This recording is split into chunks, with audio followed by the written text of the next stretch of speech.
second 21. La parole de l'Éternel m'a été adressée.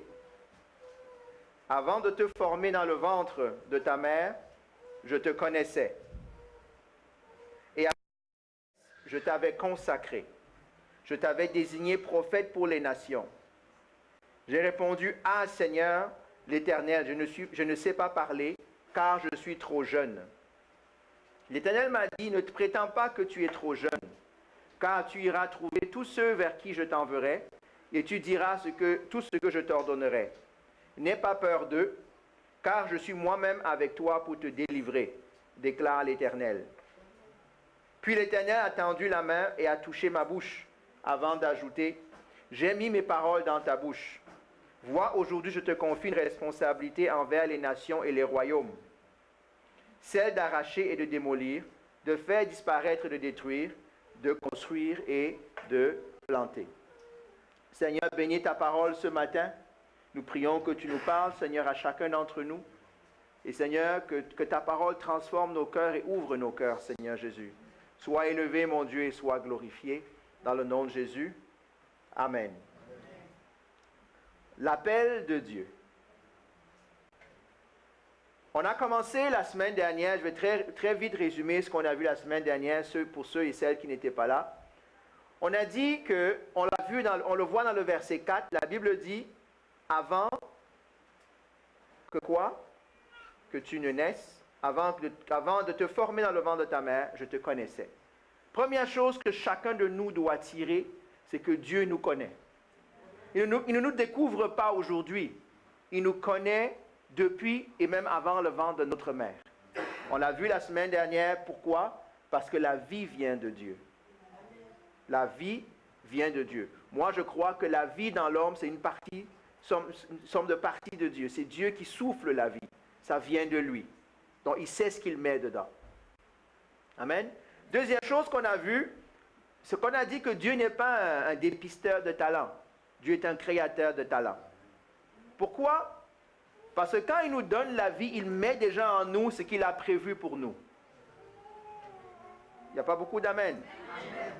Certains pensent que c'est à force de travailler, à force de ce que je fais, que Dieu va découvrir. Un dépisteur, c'est celui qui fait quoi? C'est celui qui observe, qui essaie de détecter ce qu'il y a. Ah, est-ce que la personne peut chanter? Ah, est-ce que la personne peut jouer la guitare? Est-ce qu'elle peut prêcher? Dieu, il sait déjà toutes ces choses. Pas parce qu'il a la préséance, parce qu'il connaît tout, mais c'est aussi surtout parce qu'il a déjà mis ça en chacun d'entre nous.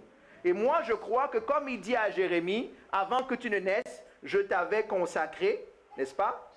À quoi? 3 points de suspension. Moi, je crois qu'avant que chacun de nous ne naisse, Dieu nous avait consacré à quelque chose. Parce que Dieu ne crée pas les fainéants.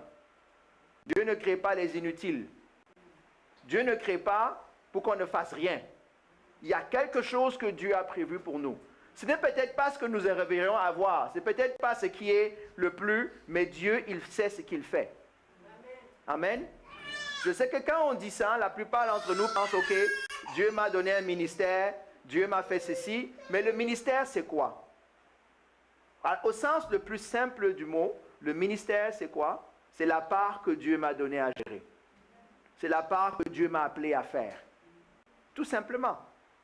Peut-être Dieu t'appelle à juste être à l'église et être un supporter de l'église et à le servir dans les bancs. Ben, Dieu t'a appelé à ça, reste là. Et là-dedans, sois fidèle. Amen. Tu vas dire que ce n'est pas important? Non. C'est qui juge quelle est l'importance de l'appel? Est-ce que c'est la foule? Est-ce que c'est moi? Ou est-ce que c'est Dieu? Regardez, il y a des personnes qui ont fait des choses. Dieu dit, je ne t'ai jamais connu. Je ne t'ai pas appelé à ça. Tu peux essayer de faire ce que tu veux. Finalement, quand tu fais ce que tu veux, tu fais la volonté de qui? La tienne, pas celle de Dieu. Et nous devons savoir, et ma prière, c'est que chacun de nous le comprenne. Il y en a pour qui ils se sentent dévalorisés parce qu'ils n'ont, entre guillemets, rien à faire. Je parle des gens dans l'église, dans la vie. Non, sache que Dieu a quelque chose pour toi. Peut-être que tu n'as pas écouté Dieu, peut-être que... Et la révélation de Dieu, des fois, la précision, on va le voir dans les prochaines... Aujourd'hui, ou peut-être pas aujourd'hui, les prochaines semaines. Ça ne dépend pas de ton âge. Ça ne dépend pas de ta culture. Peut-être Dieu te prépare depuis pour te révéler au pic de ta formation. Peut-être que moi, Dieu n'a pas encore révélé dans ma vie ce que tout... Si je n'écoute pas, ben, Dieu va me laisser aller. Ça ne veut pas dire qu'il n'a pas mis en moi le talent que je suis en train de gâcher. Est-ce que vous me suivez? C'est ce qu'on a vu la semaine dernière. Dieu est le créateur de la vie. Il sait ce qu'il a mis. Donc moi je dis, encourageons-nous. Il dit au verset 5 qu'on a lu, « Avant que tu naisses, je t'avais consacré. » Tu peux le prendre pour toi. Avant que je ne naisse, il m'avait consacré. Il m'avait désigné. 3 points de suspension. Seigneur, qu'est-ce que tu as fait pour moi? Qu'est-ce que tu as prévu pour moi? On l'a dit tout à l'heure, on le chante, je t'appartiens. C'est vrai? Je t'appartiens. Donc Seigneur, pourquoi m'as-tu créé? Pourquoi m'as-tu appelé? À quoi m'as-tu appelé? Aide-moi à accomplir ce à quoi tu m'as appelé. Aide-moi à être entier. Parce que quand vous n'êtes pas dans l'appel de Dieu, vous n'êtes pas entier. Il y a quelque chose qui dérange. Il n'y a pas la satisfaction. Les gens pensent que l'appel de Dieu, quand j'ai l'appel de Dieu, c'est facile. Il n'y a rien de facile dans la vie. Est-ce qu'on est d'accord? Allez, l'histoire de Jérémie, il savait, hein? Jérémie a souffert. Dieu lui a fait faire des choses, je ne sais même pas comment il était capable d'obéir. Donc, les gens pensent que oui, quand j'ai la paix, quand ça va bien, les gens disent, ah, oui, il y a des choses qui sont à l'autre extrême. Ah, je suis dans mon appel s'il y a beaucoup de batailles. Ce n'est pas vrai. C'est une fausse théologie de dire que, ah, comme j'ai beaucoup d'opposition, certainement c'est l'ennemi qui s'oppose à moi. Non, ce n'est pas comme ça qu'on juge. Ça peut faire partie d'eux, mais ce n'est pas le seul critère. Ce n'est pas seulement parce que j'ai la paix dans le cœur. Oh, je peux te dire qu'il y a plein de paix dans ton cœur sur des choses que Dieu n'a pas voulu pour toi. Ou qu'il n'a pas voulu pour moi. Amen? Donc, il faut comprendre. Donc, on revient maintenant. Ce matin, je vais continuer. Je vais beaucoup plus parler sur le verset 6 de mémoire. 6 dit ceci, et je vais le relire. « J'ai répondu, ah Seigneur éternel, je ne sais pas parler, car je suis trop jeune. » Qu'est-ce qu'on peut dire ce matin? Merci beaucoup, tu as lu dans ma pensée. Qu'est-ce qu'on peut dire ce matin? Regardez la réaction de Jérémie, ou regardons la réaction de Jérémie dans l'appel. Qu'est-ce que Jérémie fait? Pardon? Il trouve des excuses? Est-ce qu'il trouve vraiment des excuses? Il se minimise? Il se sous-estime? OK? Mais ça, vous êtes déjà rendu au deuxième point que je veux traiter ce matin. Qu'est-ce qu'il fait? Il répond. L'appel de Dieu a besoin de la réponse de l'homme. Est-ce que vous me suivez? Dieu peut t'avoir appelé, et nous savons qu'il t'a appelé et qu'il m'a appelé. Mais si je ne réponds pas à l'appel, il n'y a rien qui se passe. Avant de savoir si je réponds bien ou pas bien, il faut que je fasse quoi? Que je sois capable de répondre à cet appel. Il faut que je sois capable de prendre l'action d'aller vers Dieu. Répondre à l'appel, c'est quoi? C'est s'arrêter et dire, ah, Dieu me parle, Dieu m'interpelle. Et me détourner de ce qui semble m'accaparer, qui ne correspond pas à ce qui se passe, et dit, Seigneur, je t'écoute. Regardez Samuel. Samuel dort, et il entend Dieu qui l'appelle. Il n'a pas dit, bon, il est 2 heures du matin. C'est ceux qui pensent que c'est Élie, le prophète Élie qui l'appelle. Mais ça demande une réponse. Regardez Moïse. Moïse, qu'est-ce qui se passe? En passant, Dieu peut t'appeler à attirer ton attention de bien des manières. Hein? Ce n'est pas seulement parce que quelqu'un vient te parler au coin de la rue. Ce n'est pas parce que quelqu'un... Des fois, Dieu va prendre des choses anodines de la vie. Regardons l'appel ou comment Dieu attire l'attention. Moi, je vous pose... Non, je vais parler de Moïse la prochaine fois dans son ensemble, mais je veux juste me concentrer sur l'élément du buisson ardent. Comment Dieu appelle Moïse dans le désert? Vous avez déjà analysé ça? Pourquoi Moïse est intéressé par le buisson qui brûle? C'est parce qu'il ne se consume pas. Au désert, il y a des buissons qui prennent feu. C'est normal, il y a le feu, il y a la broussaille, ça prend feu. Il y a le soleil, pardon, la chaleur, ça prend feu. Mais Moïse est attiré par quelque chose qui est particulier par rapport à ce feu-là, par rapport à ce buisson. C'est qu'il brûle sans brûler. C'est ça qui se passe. Hein. Si vous ne saviez pas, là, c'est vraiment ça qui se passe. Ce n'est pas que le fait que le buisson brûle. Ce n'est pas le fait que le buisson a pris feu. Il est montré que le buisson prend feu naturellement. Vous allez vivre au dessert, quand il y a une grande chaleur avec des effets de loupe, avec des effets de magnification du soleil, des choses prennent feu. Ce n'est pas Satan, c'est naturel. OK? Mais Moïse dit, OK, j'ai vu ce buisson-là commencer à brûler, ça fait 10 minutes. Ça ne finit pas. Je dis, OK, je vais regarder encore un peu. Donc Dieu attire déjà quoi? L'attention. Mais Moïse n'a pas encore répondu. Il dit, à un moment donné, il doit dire, Satan arrière de moi, ou j'ai des moutons à paître, et je continue mon chemin, ou il fait quoi?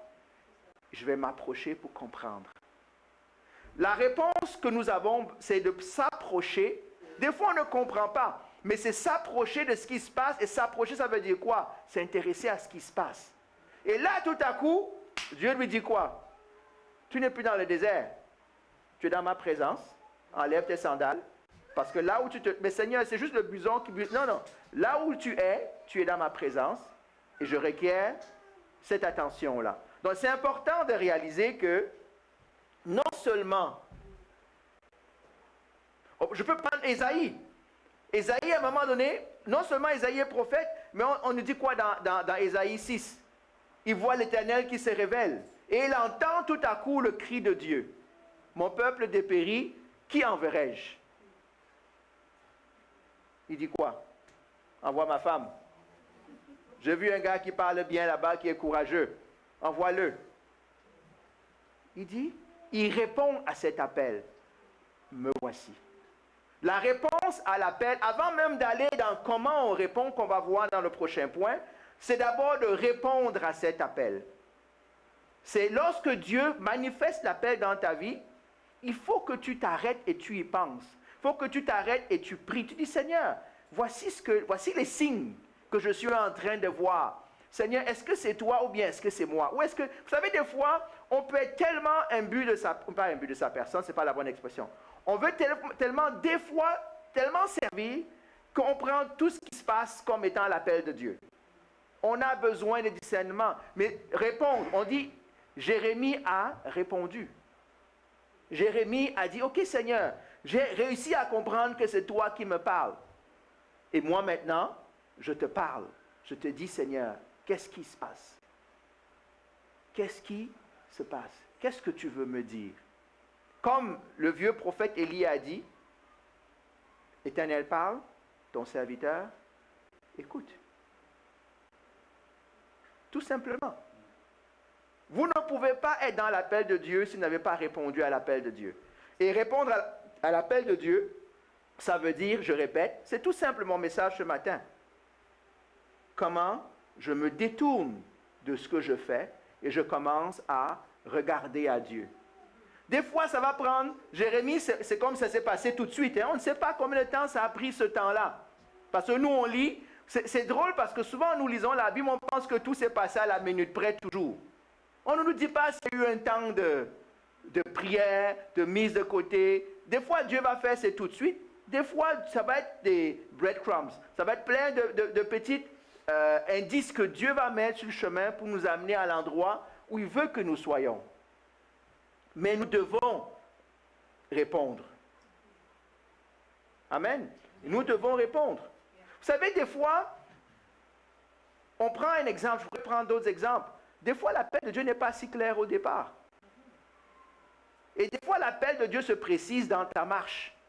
C'est au fur et à mesure que tu marches que l'appel de Dieu se précise. Et il y en a qui disent, bon, moi j'attends que quelqu'un prophète vienne à l'église, qu'on m'impose les mains, et que Dieu dit, ainsi parle l'Éternel, voici ce que Dieu a dit pour toi. Ce n'est pas toujours comme ça. Pendant ce temps-là, c'est des années perdues de ta vie avec Dieu. Vous permettez que je le dise comme ça? C'est des années perdues de ta vie. Parce que tu es assis comme un légume et tu attends que Dieu agisse comme toi tu penses qu'il va agir. C'est pour ça que j'ai commencé par les 2 points. La prémisse que chacun de nous doit savoir, c'est que Dieu nous a appelés. Ce n'est pas est-ce que Dieu m'a appelé, parce que souvent la question que les gens disent, oui, est-ce que Dieu... Non, Dieu t'a appelé. Dieu ne t'a pas créé pour être assis à ne rien faire, pour sa gloire. Dieu t'a appelé. Amen. Il t'a appelé. Donc c'est important de pouvoir répondre à cet appel. Comment je vais répondre à l'appel de Dieu si je ne connais pas mon appel? Comment on fait? Je l'ai dit la semaine dernière, si vous étiez là. Commencez à servir. Commencez à dire, Seigneur, je ne sais pas ce à quoi tu m'appelles, mais moi, je suis ton serviteur, je viens te servir. Comment on sert Dieu? On sert Dieu en servant son peuple. On sert Dieu en servant dans sa maison. On sert Dieu en étant disponible. Commençons déjà à, comme disait quelqu'un, ce que ta main trouve à faire, fais-le. Ne dis pas, ce n'est pas mon ministère. Ne dis pas, ah, mais il y a déjà une équipe d'entretien, il y a déjà une équipe de ceci, moi, c'est pas... Non, fais-le. Laisse ton cœur être touché par le désir de servir. C'est important ce que je dis, hein? C'est les petites choses qui font que des fois nos vies stagnent. Commence où tu es. Moi, quand j'ai commencé, c'était Jack of all trades. Ça veut dire quoi, Jack of? C'est comme un couteau suisse. On a besoin de quelqu'un pour ouvrir l'église. Pas de problème, je vais venir ouvrir l'église. Ah, on a besoin de quelqu'un pour entretenir l'église. Mais je vais venir donner un coup de main. Ah, on a besoin de quelqu'un pour venir exhorter un petit groupe. Je vais venir. Est-ce que j'avais un titre? Non. Moi, j'ai juste envie d'être où Dieu est en train d'agir. J'ai juste envie d'être où Dieu et le peuple de Dieu est. Je ne veux pas de titre, je ne veux pas tout ça. Je veux juste que le nom de Dieu soit glorifié en aidant quelqu'un, en m'assurant que ceci. Mais ça commence d'abord par un travail intérieur. Parce que nous, on veut commencer par savoir, OK, Dieu, tu m'as appelé à quoi? Et si je suis intéressé, alors je vais... Non, ce n'est pas une entrevue d'emploi, hein? Ce n'est pas qu'on a eu 15 offres et puis on veut choisir la meilleure. La meilleure, c'est la seule que Dieu te donne. Tu es libre de prendre ou de ne pas prendre. Il est très rare. Et nous devons être des étudiants de l'histoire de l'Église, ceux que ça intéresse. Moi, j'aime des fois lire les biographies. Est-ce que vous aimez lire les biographies des hommes qui ont... Vous devez les lire. Vous allez remarquer que dans l'histoire des biographies, ils vont toujours dire qu'ils ont senti à un moment donné l'appel de Dieu. Il y en a qui ont négligé l'appel de Dieu. Il y en a qui n'ont pas répondu. Ils ont dit, ah, moi, je suis encore trop jeune, je dois d'abord aller faire mes affaires. Mais il y a aussi une autre chose que vous allez rarement voir. C'est que Dieu a changé l'appel d'un homme. Rarement. Après, Dieu peut te faire croître. Peut-être qu'il t'a appelé à faire à la fois la musique et la prédication. Il va peut-être te faire d'abord grandir dans la musique et après il va t'orienter. Mais il ne change pas l'appel, il vient, l'appel se révèle. Vous comprenez ce que je veux dire par là? Il faut faire attention. Et je pense, je connais de tous les témoignages que j'ai entendus, et encore une fois, je n'ai pas lu les témoignages de tous les hommes de la terre, qu'on s'entende bien. Il y a un ou deux seulement où Dieu a donné le choix à un homme de choisir son appel. Un, c'était George Muller. Vous connaissez George Muller? Hein? Ouais, vous avez intérêt à lire sa vie. Celui qui a fait vivre un orphelinat ou des orphelinats par la foi. Et il dit à un moment donné, il avait le cœur des missions, de la mission. Jusqu'à ce que, ça c'est un de ces témoignages que j'ai lu quelque part, j'espère que je ne vais pas me tromper pour ne pas donner de mauvaises informations, mais c'est ce que j'ai retenu. Et à un moment donné, il a eu aussi à cœur de faire des orphelinats, mais les deux sont incompatibles en Angleterre où il vivait. Et Dieu lui a dit, je te laisse choisir. Tu peux aller en mission, je serai avec toi, ou tu peux faire des orphelinats, je serai avec toi. Choisis. Parce que c'est deux types de missions complètement différents. Mais c'est rare. En tout cas, de tous les témoignages que j'ai entendus, j'ai rarement vu ça. Pourquoi je vous raconte ça? C'est pour dire que ça peut arriver. Mais Dieu ne passe pas son temps à changer d'avis. Moi, j'entends des gens qui disent, ah, Dieu m'a appelé à ceci. 3 mois plus tard, oui, mais là, Dieu m'a parlé encore, il m'a appelé à cela. 3 mois plus tard, Dieu m'a appelé, il m'a appelé à cela. Il t'a appelé à quoi finalement? C'est qui te parle?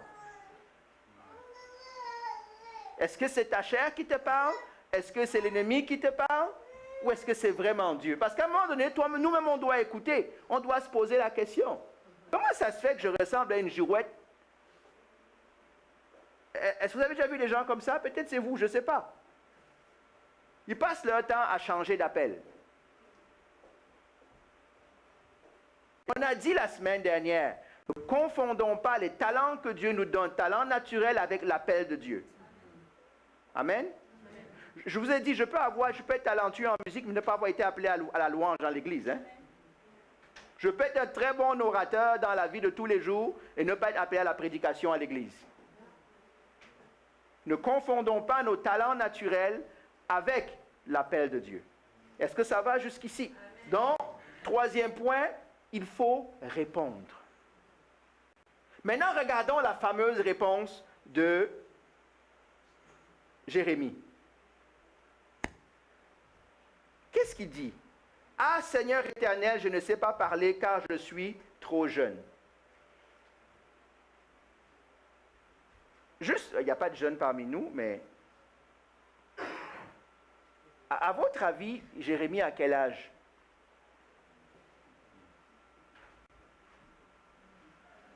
Hein? Il est, selon certains historiens, il est à la fin de l'adolescence. 16, 17 ans, il y en a qui vont aller jusqu'à 20. Il est jeune. Pourquoi il se sent jeune? Parce qu'il sait ce que Dieu lui demande. Il va se tenir devant des adultes et des grands-pères. Dans une culture où on doit respecter l'autorité. Il ne faut pas croire qu'il est en train de se dédouaner, de se minimiser. Il comprend ce que Dieu lui demande. Et il dit, Seigneur, tu es sûr? Parce qu'un petit comme moi va se tenir devant la foule. Il dit que l'Éternel m'a parlé. Mais je verrai derrière la réponse de Jérémie dire quelque chose. Quand nous répondons, faisons attention à une chose. Mais avant que je parle de ça, Dieu nous appelle pour la gloire de qui? Vous êtes sûr, hein? Ok, Dieu ne nous appelle jamais pour notre gloire à nous, hein? Donc, il n'y a que Dieu qui peut manifester sa gloire au travers d'un homme ou d'une femme. J'aimerais qu'on s'entende déjà sur ce point-là. Dieu ne peut pas, aucune œuvre qu'un homme fait ne peut glorifier Dieu si Dieu n'est pas en train de la faire au travers de lui. Vous voulez que je répète? Dieu, la gloire de Dieu, c'est Dieu qui fait son œuvre, ce n'est pas l'homme. Dieu fait son œuvre au travers de l'homme. Il y a une chose c'est très différent. C'est Dieu qui fait son œuvre au travers de ta vie et de ma vie. Quand je suis devant, je dois dire, Seigneur, quand je prie avant de venir, Seigneur, non pas ma volonté, mais ta volonté. Non pas mes paroles, mais ta parole. On a lu, ceux qui sont à l'étude biblique, mercredi dernier, on a commencé à toucher l'inspiration des Écritures. Ben, ce sont des Écritures d'hommes. C'est un homme qui a écrit.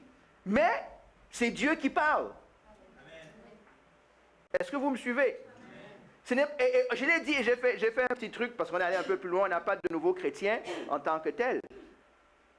Moi, je pense que les hommes qui ont écrit, quand ils n'étaient pas en train d'écrire sous l'inspiration de Dieu, ils étaient comme tout le monde. Hein? Ils ne sont pas inspirés high comme à 100% de leur vie. À un moment donné, regardez, Paul Adélède a écrit d'autres lettres. Hein? C'est vrai? Est-ce que vous savez que Paul a écrit d'autres lettres? Comment vous savez ça? Vous étiez là? Dites-moi, comment vous savez que Paul a écrit d'autres lettres?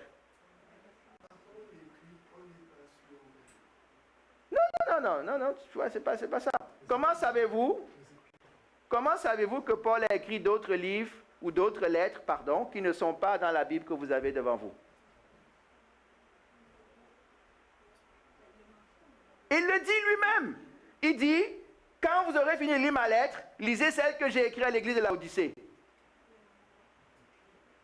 Et quand ils auront fini, qui vous envoie la lettre que je leur ai envoyée, que vous la lisiez, lui-même, il le dit. Et c'est sûr que, comme le frère a dit, c'est sûr qu'il a eu d'autres littératures, mais pourquoi on n'a pas dit que tous les livres de Paul sont devenus des livres qu'on va canoniser et qu'on va mettre dans la Bible? Parce qu'il y a des livres de Paul qui n'avaient pas l'autorité divine au sens d'être un dogme à partager et à garder pour l'éternité.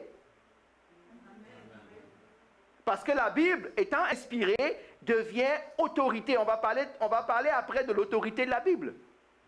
Donc ce n'est pas parce qu'un homme a été prophète un jour que tout ce qui sort de sa bouche est prophétie. Est-ce que vous me suivez?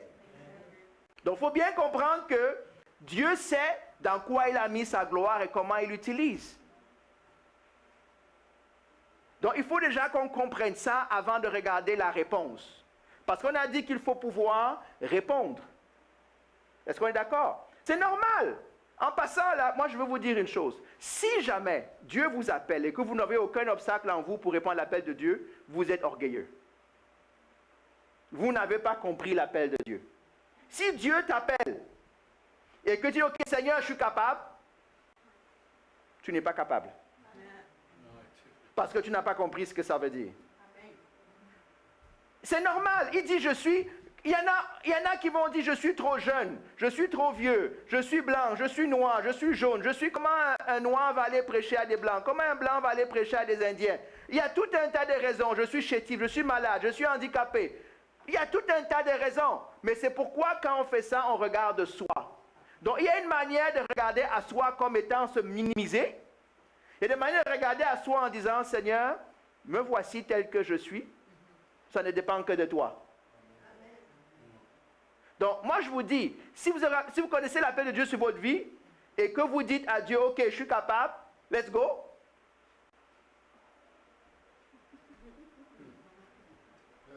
Parce que vous êtes en train de dire quoi? Que je suis capable de faire l'œuvre de Dieu et d'amener la gloire à son nom. Non. Si vous répondez comme ça, vous ne vous connaissez pas. Vous ne regardez ou je ne regarde que ma propre capacité. Donc, répondre à l'appel de Dieu présuppose déjà une certaine maturité, d'humilité. Beaucoup de gens ont reçu l'appel de Dieu et ont fait plein de dégâts. Est-ce que c'est parce que l'appel de Dieu n'était pas sur eux? C'est parce que le canal est devenu le problème. C'est parce que combien de personnes vous connaissez ont eu une prophétie dans leur vie, ils sont sortis de l'église en disant c'est mon tour. Vous en connaissez? Moi, j'en connais. Ah non, moi, je suis capable. Dieu m'a appelé. On va parler de tout ça après. Il n'y a pas.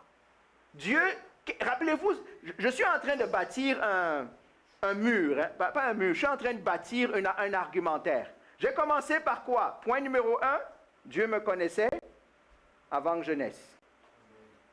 On a commencé ça. Hein? Avant que je sois formé devant de ma mère, Dieu me connaissait. Deuxième point, avant que je naisse, Dieu m'avait consacré à quelque chose. Ce n'est pas moi.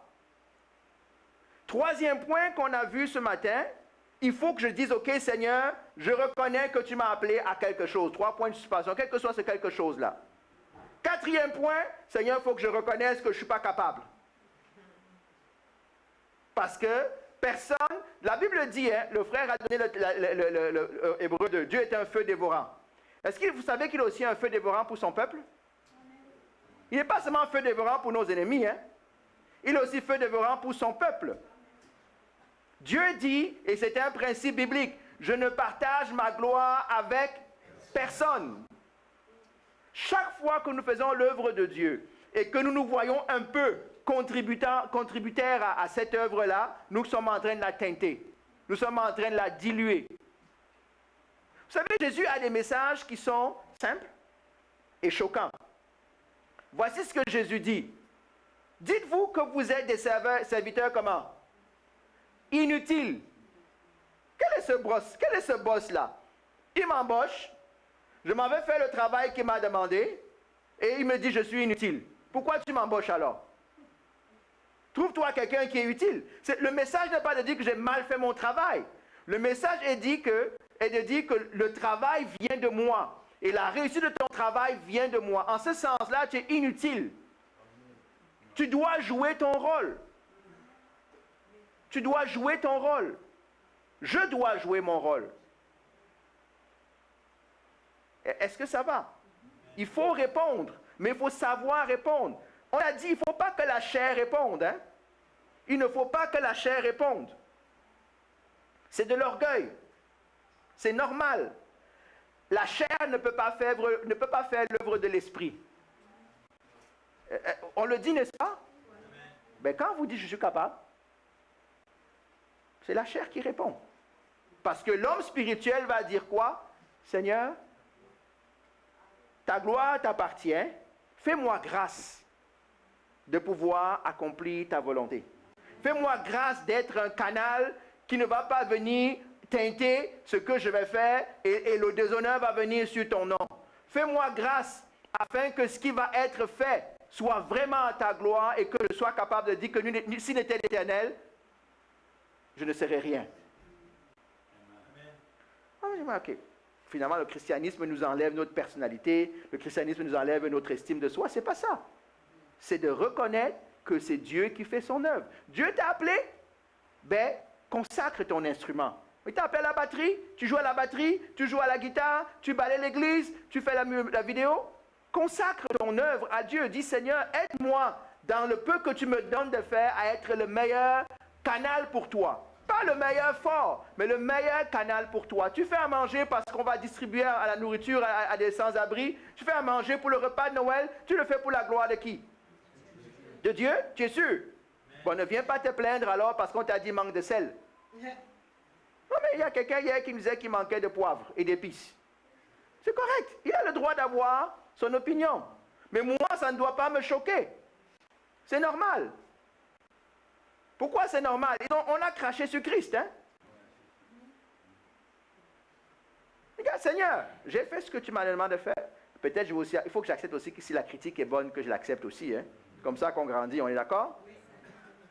Mais, à la base, je dois dire, Seigneur, ce que par ta grâce mes mains sont capables de faire, aide-moi à le faire à ta gloire. Aide-moi à ce qu'au travers de ce que je fais, parce qu'on est des canaux, à travers ce qu'on fait, que ton nom et ta gloire puissent être manifestés. Est-ce que ça veut dire que tout le monde va reconnaître qu'il y aura comment on appelle ça, une auréole au-dessus de ta tête et tout à coup il y a les ailes d'ange qui vont pousser devant toi? Non, ce n'est pas ça que ça veut dire. C'est Dieu qui sait comment il va utiliser ce que tu vas faire pour glorifier ton nom. Pour glorifier son nom, excusez-moi. Peut-être tu vas distribuer des choses à 100 personnes, mais 2 personnes vont rendre gloire à Dieu. Dieu a dit, voilà les 2 que je voulais toucher. Les autres, ça va venir. Mais si nous ne retenons que les 98, la prochaine fois, on va faire quoi? On ne va pas le faire. On va cracher dans la soupe.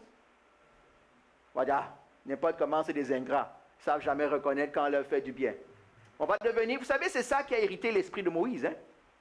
C'est un peuple ingrat, rebelle. Ah, voilà, Dieu va vous bénir, mais moi, je ne vous bénis pas.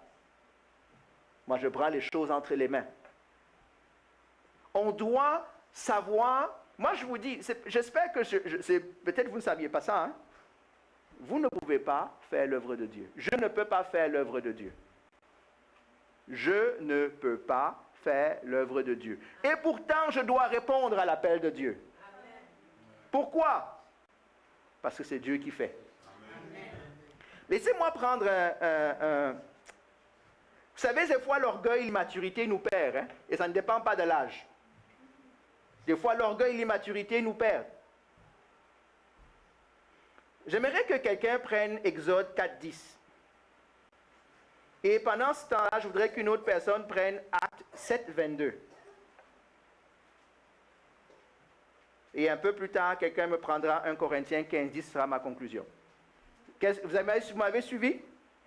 Exode 4.10. Que quelqu'un prenne. Je veux juste vous prier des notes. C'est pour ça que vous devez prendre des notes. Exode 4.10. Une autre personne me prendra 7.22. Et plus tard, quelqu'un garde son doigt sur 1 Corinthiens 15.10. Lui, je dis plus tard, hein, 1 Corinthiens 15, vous le lirez quand je dirai. Et après ça, on va finir. Donc, qui c'est qui a trouvé Exode 4.10, que la personne se lève et lise? Maintenant, va, je t'enverrai auprès de Pharaon, et tu feras sortir d'Égypte mon peuple, les enfants d'Israël. Moïse dit à l'Éternel, ah Seigneur, je ne suis pas un homme qui ait la parole facile, et ce n'est ni d'hier, ni d'avant-hier, ni même depuis que je parle à ton serviteur, car j'ai la bouche et la langue embrassées. Amen. Qui c'est qui a trouvé Acte 7, 22?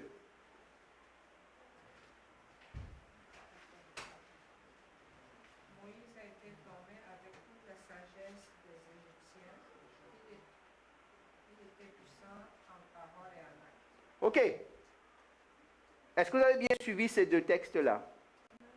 J'ai Moïse dans Actes, dans Exode. Il dit quoi à Dieu? Je ne sais pas parler. Mais le témoignage qu'on dit dans Actes, c'est quoi? C'était un homme plein de sagesse, formé à toutes les sciences des Égyptiens, fort en parole. C'est qui ment dans l'histoire? C'est Moïse qui ment? Ou bien c'est Luc qui ment dans Actes? Aucun des deux ne ment. Vous avez dit, mais pasteur José, comment c'est possible que d'un côté, il y a lui-même, il dit qu'il n'est pas capable, hein? Et l'autre qui raconte son histoire 2000 ans plus tard, qui n'était même pas là, dit qu'il était capable. Mais il ne parle pas de la même chose. Hein? C'est quoi la différence entre les deux textes? La différence dans les deux textes, c'est quoi? Moïse, si vous lisez vraiment Acte 7, ils vont vous dire, ils racontent la formation de Moïse dans le palais de Pharaon, comment il était plus sage que les sages, comment est-ce qu'il a été formé à toute la culture de tout ce qui se passe en Égypte. Ça, c'est la chair. Ça, c'est les talents naturels, charnels. Mais, devant l'appel de Dieu, Moïse dit que non, ça ne sert à rien, Seigneur. Même si je pense que je sais parler, ce n'est pas avec cette parlure-là que moi, je vais être capable de faire ton œuvre. C'est tout ce qu'il dit. Parce que les gens vont dire, oui, mais c'est parce qu'il bégaye. Non, il y a des gens qui ont sorti plein de théories. Il dit non. Moïse reconnaît. En passant, on parlera la semaine prochaine de Moïse. Parce que l'appel de Moïse est intéressant quand vous allez le voir dans l'histoire. C'est que Moïse reconnaît, après 40 ans dans le désert, hein, à traire les vaches, les moutons, celui qui était le prince en Égypte est devenu un berger qui allait d'un point d'eau à l'autre. Ça, c'est un temps. On va parler de la semaine prochaine de la formation de Dieu, le brisement de Dieu. Parce que si Moïse, avec la connaissance qu'il a, est capable de dire à Dieu, je ne suis pas capable, il sait de quoi il parle. Parce que quand vous lisez le contexte de Acte 7, 22, il ne fait que raconter quoi? La formation académique, comment il a été formé, comment il connaît les choses. Ce n'est pas ça le point. Moi, je vous dis, même si tu vas à l'école biblique et on t'apprend à prêcher, c'est Dieu qui t'apprend à prêcher. Même si tu vas à l'institut de musique et on t'apprend tous les accords et toutes les notes et tous les diapasons et toutes les gammes et tout ce que vous appelez, c'est Dieu qui va mettre son onction sur toi. Et tu dois être capable de dire, je ne suis pas capable. Et ce n'est pas me dévaluer, c'est de pouvoir laisser la place complètement à Dieu, afin que la Bible dit que we minister from spirit to spirit. Ça veut dire quoi? Ce n'est pas la Bible qui dit ça, mais c'est ce qu'on a dans l'enseignement. C'est d'esprit à esprit. Ce n'est pas de ma chair à ta chair. C'est d'esprit à esprit qu'on s'édifie les uns les autres. Je voulais édifier ta chair, je t'enverrai au gym. Moi, je vous dis, j'irai moi-même le premier. Oui, la santé extérieure est bonne, mais on ne vient pas devant chanter parce qu'on est en train de préparer un concert rock ou un concert de l'Opéra de Montréal. C'est vrai ça? Préparer le concert pour l'Opéra de Montréal, je vous assure qu'on a encore du travail. C'est vrai? Je suis désolé, ce n'est pas un déni de votre talent, c'est la réalité. Je parle des exigences. Je parle des exigences. On n'est pas là pour devenir le meilleur orateur du monde, se comparer à des Barack Obama ou à tout un tas de choses. Non, on n'est pas là pour ça. Même si c'est important de savoir parler en public. On est d'accord? Mais ce n'est pas ça le but. Ce n'est pas ça l'objectif. Je vous dis, la différence, c'est que les habiletés naturelles de l'homme ne pourront jamais accomplir l'œuvre de Dieu. Quand nous nous appuyons sur nos habiletés naturelles, nous faisons notre œuvre à nous. Nous ne faisons pas celle de Dieu. On a beau la faire dans l'Église. Hein? Les gens pensent que parce qu'on travaille dans l'Église, on travaille pour Dieu. Ce n'est pas vrai. On peut travailler dans l'Église et travailler pour soi encore. On peut travailler à l'Église. Moi, je vous dis, vous faites comme dit le docteur Kwa, Abouna, vous pouvez être le grand bishop, vous pouvez avoir tous les titres du monde. Mais peut-être vous travaillez pour vous. Pour votre réputation, pour votre propre ego, pour l'image que vous voulez transporter. Peut-être que vous n'avez trouvé aucun autre job et puis c'est le seul job où vous êtes bon. Ça ne veut pas dire que vous allez faire ça pour Dieu. Et moi, j'aimerais rajouter une chose. Hein. Paul dit ceci. Il y en a qui prêchent pour les bonnes, il y en a d'autres qui prêchent pour les mauvaises raisons. Mais écoutez ce qu'il dit. Il dit gloire à Dieu tant que le nom de Jésus-Christ est prêché. Vous savez pourquoi il dit ça? Parce que Dieu est capable d'aller au-delà des intentions des hommes pour toucher des âmes. Donc ne reste pas là en disant, regarde, moi quand je prie, tout le monde tombe. Ça c'est Dieu. Mais toi, tu as un problème avec Dieu. Il ne faut pas confondre comment Dieu est capable, même de faire parler un âne pour sa gloire, même de faire que des choses se passent en se disant, oui, mais c'est moi. Non, ce n'est pas comme ça. Moi, je vous dis la réponse. Pas seulement la réponse, la marche avec Dieu, c'est de se rappeler une chose. Et maintenant, la personne qui a trouvé 1 Corinthiens 15, 10, j'aimerais qu'elle se lève et qu'elle le lise d'une voix avec assurance. Et j'ai fini pour ce matin. Mais par la grâce de Dieu, je suis ce que je suis, et sa grâce envers moi n'a pas été sans résultat. Au contraire, j'ai travaillé plus que tous, non pas moi toutefois, mais la grâce de Dieu qui est avec moi. Amen. La fin du verset, là, soulignez-la dans vous. Si c'est vos Bibles, hein, pas la Bible de l'Église. N'écrivez pas la Bible de l'Église. J'ai travaillé. J'ai fait des choses. Plus que tous, quand je veux me comparer comme un homme. Mais regardez comment il conclut. Non pas moi. Mais qui? La grâce de Dieu au travers de moi. C'est Dieu qui fait son œuvre au travers de nous et par grâce envers nous, pas par mérite, envers nous par grâce. Donc, la réponse, c'est quoi? Dieu ne peut accomplir son œuvre dans toute sa plénitude qu'à travers un homme ou une femme brisée. Dieu ne peut accomplir son œuvre pleinement. Rappelez-vous, hein, je parle aussi à moi, hein, je ne suis pas en donneur de leçons là. Dieu ne peut accomplir pleinement son œuvre et en tirer toute la gloire qu'il lui mérite à travers un homme ou une femme brisée.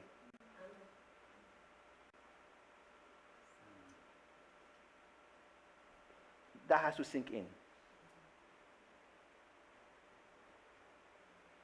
Et le meilleur exemple, c'est qui? C'est Jésus. La Bible dit qu'il est venu apprendre quoi? L'obéissance, la soumission. Mais nous, on n'est pas capable. Nous, on dit non, je suis capable. Dieu va travailler dans ta vie et dans la mienne. Tu veux que Dieu travaille dans ta vie? Humilie-toi devant lui. Réponds à son appel. Tu ne connais pas son appel?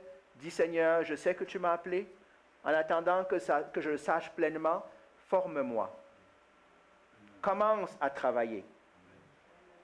Les gens pensent que, et je ne vais pas toucher ça parce que je vais commencer à venir ça l'année prochaine. La Bible dit ceci.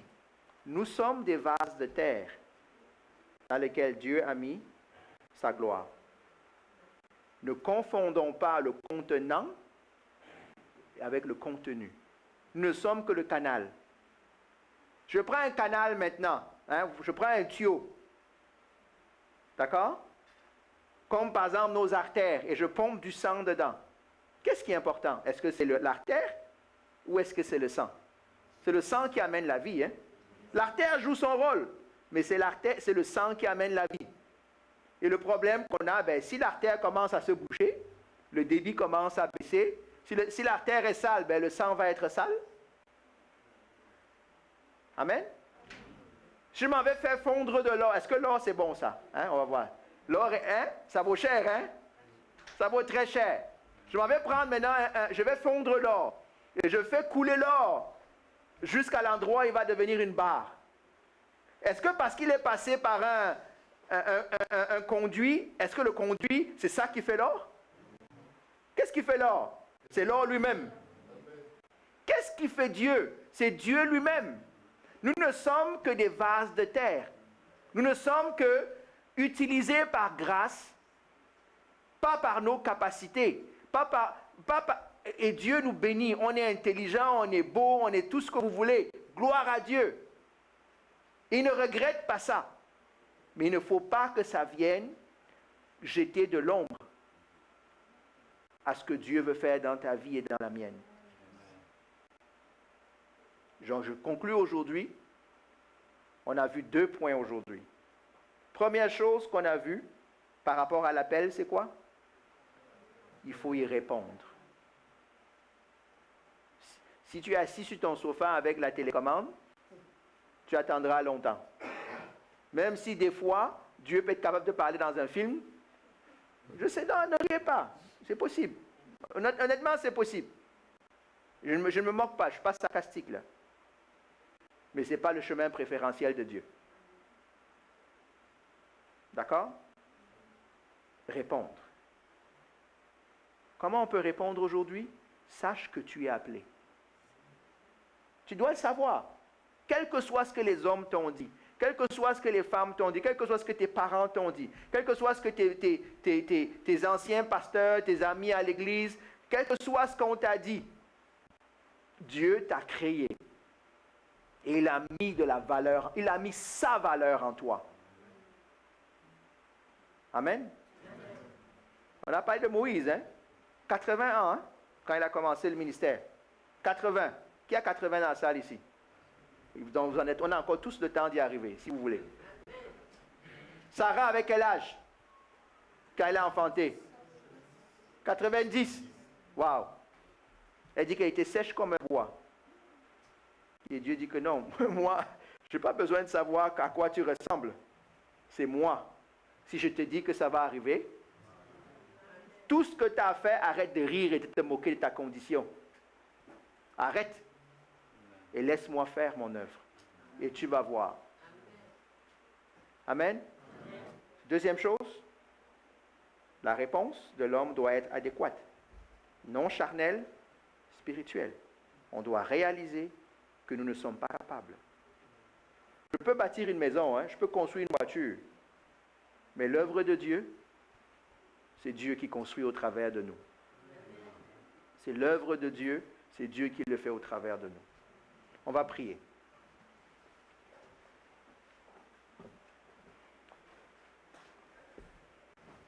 Seigneur, nous voulons te bénir et te rendre grâce pour cette parole qui nous encourage, en tout cas moi qui m'encourage, mais aussi qui me remet à ma place, Seigneur du puissant, qui me rappelle les bases de l'appel.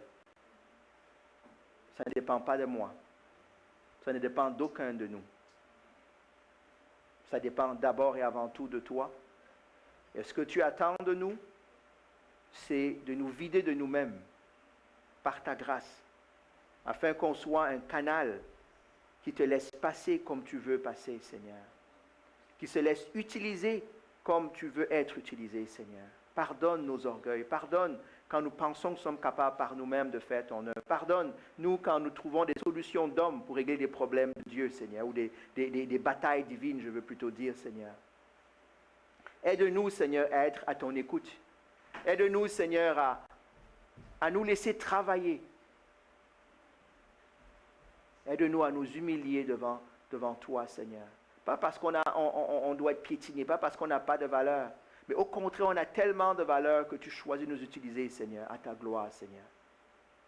Père, touche mes frères, touche mes sœurs, touche moi-même, Seigneur. Touche tous ceux qui sont là dehors en ce moment, Dieu de gloire. Que ta parole nous réveille, que ta parole brise le rocher de nos cœurs, que ta parole brise nos mentalités, que ta parole brise, Seigneur Tout-Puissant, les faux enseignements qu'on reçoit, Seigneur. Que ta parole brise plein de choses, Père Tout-Puissant. Des fois qui nous ont été de bonnes choses, mais qui ont été mal enseignées, ou qu'il y a tout un travail, Seigneur. Peut-être même nous, on a déjà été enseignés là-dessus, mais on fuit depuis. On veut trouver un moyen qui n'est pas douloureux d'être utilisé par toi. On veut trouver un moyen de pouvoir s'en sortir par soi-même, Seigneur. Père, fais-nous grâce. Comme Paul a dit, que ta grâce agisse abondamment en chacun d'entre nous, afin que ta gloire se manifeste, afin que ton œuvre avance, non teintée, pure, non diluée, Seigneur, afin que toute la gloire, Seigneur, que toute la gloire te revienne, afin qu'on puisse se tenir et dire, si n'était l'Éternel, nous serions encore prisonniers. Si c'était l'Éternel, rien ne se serait passé. mais que la gloire te revienne. Seigneur. Même dans les batailles qu'on peut avoir à la maison, on parle de bâtisse, on parle de tout un tas de choses. Père, ma prière, c'est que la gloire te revienne. Oui, on doit faire des choses d'homme, mais Seigneur, nous prions que nous ne soyons pas un obstacle à ton œuvre, nous ne soyons pas un obstacle à tes plans, nous ne soyons pas un obstacle à ce que tu veux faire, Seigneur Jésus. Père, je prie que tu agisses et que nous puissions témoigner de cœur pur, de dire que c'est l'Éternel et à l'Éternel seul que la gloire revient. Père, je te bénis, que ce ne soit pas seulement une formule théologique d'église qu'on a apprise à répéter, mais Seigneur, que ce soit vraiment, Seigneur, ce qui vient du fond de notre cœur et de notre esprit, Seigneur. Parce qu'au fond de nous-mêmes, nous reconnaîtrons, nous confesserons que c'était l'Éternel qui a agi. Père, je te bénis et je te rends grâce. Je te bénis et je te glorifie, Seigneur. Merci parce que tu choisis, même si tu nous appelles serviteurs inutiles, tu nous appelles serviteurs quand même. Tu veux nous utiliser pour la gloire de ton nom, Seigneur Jésus. À toi la majesté, à toi l'honneur et la gloire. S'il y en a parmi nous qui se posent encore plein de questions sur leur appel, qui sont assis depuis des lustres, Seigneur, à prendre la poussière, à attendre que quelque chose se passe, Père, réveille-les, secoue-les, Seigneur du puissant, et qu'ils se lèvent et qu'ils commencent à te servir, que là où il y a des choses à faire pour ta gloire, pour le nom de Jésus-Christ, c'est suffisant, Seigneur du puissant. Et au fur et à mesure, on va le voir, Seigneur, et la parole nous montre, des fois l'appel est clair au départ, des fois l'appel est dans l'action, des fois l'appel vient plus tard. Mais pendant tout ce temps, Seigneur, tu veux des hommes et des femmes. Tu dis que tu cherches des hommes et des femmes qui t'écoutent, qui cherchent ta volonté, qui cherchent ton cœur. Père, nous voulons dire cela. Nous voici, Seigneur. Instruis-nous. Père, que tu touches chacun de nos cœurs, Père. Sois béni, mon Dieu, et sois exalté. Sois béni et sois glorifié. On a prié, Seigneur, pour ce bâtiment. Seigneur, je te bénis. Et vraiment, je te bénis. Et tu sais que je te bénis parce qu'être rendu à avoir ce financement, être rendu où nous sommes, Seigneur, c'est vraiment ta gloire. Il n'y a rien que nous faisons qui mérite. Oui, Seigneur, des fois, on veut s'arroger une manière de gérer qui est bonne. Des fois, on veut s'arroger une manière. Mais la réalité, Seigneur, c'est que ça vient de toi. Seigneur, c'est ta grâce. C'est ta grâce et ta grâce seule. Seigneur, nous sommes rendus à l'avant-dernière étape, c'est-à-dire la signature, l'entente. Père, quel que soit le cas, Seigneur, fais grâce, Père éternel. Seigneur, je ne demande même pas de toucher le cœur de ces hommes-là. C'est que ta volonté s'accomplisse, Seigneur. Donne-nous de t'obéir. Donne-nous d'écouter ta voix. Donne-nous, Seigneur, Père éternel. Pas à nous de nous entêter. Ce n'est pas à nous de nous entêter. Nous voulons juste entendre et nous accrocher à ta grâce, Père éternel. Père, nous nous remettons entre tes mains. Tu nous réjouis et notre joie est contenue jusqu'à la libération, jusqu'à ce que ça éclate au grand jour, Seigneur. Jusqu'à ce moment-là, Seigneur du puissant, Père, que ta gloire soit manifeste dans toutes ces négociations. Seigneur, je te dis merci. La Bible dit que tu connais la fin de toute chose avant son commencement. Tu connais déjà la fin de cette chose, Père éternel. Aide-nous, Seigneur Jésus, à te rester fidèle. Aide-nous à ne pas succomber à la pression, à ne pas nous entêter. Des fois, c'est l'orgueil des hommes qui bloque des choses. Père, je prie que tu agisses et qu'on puisse se tenir devant toi et te rendre grâce devant ton peuple, devant des frères, devant des sœurs et témoigner que tu es bon, que tu es fidèle. Et comme on l'a chanté, nous voulons voir ta gloire, Seigneur. Pas seulement dans la baptiste, mais dans nos vies, Seigneur. Nous voulons être disponibles. La première grâce, la première gloire, que nos cœurs changent, Père éternel. Que nos cœurs changent et qu'ils soient bien disposés, Seigneur. Je te bénis et je te rends grâce. Alléluia, Père. Amen. Soyons bénis par la grâce de Dieu.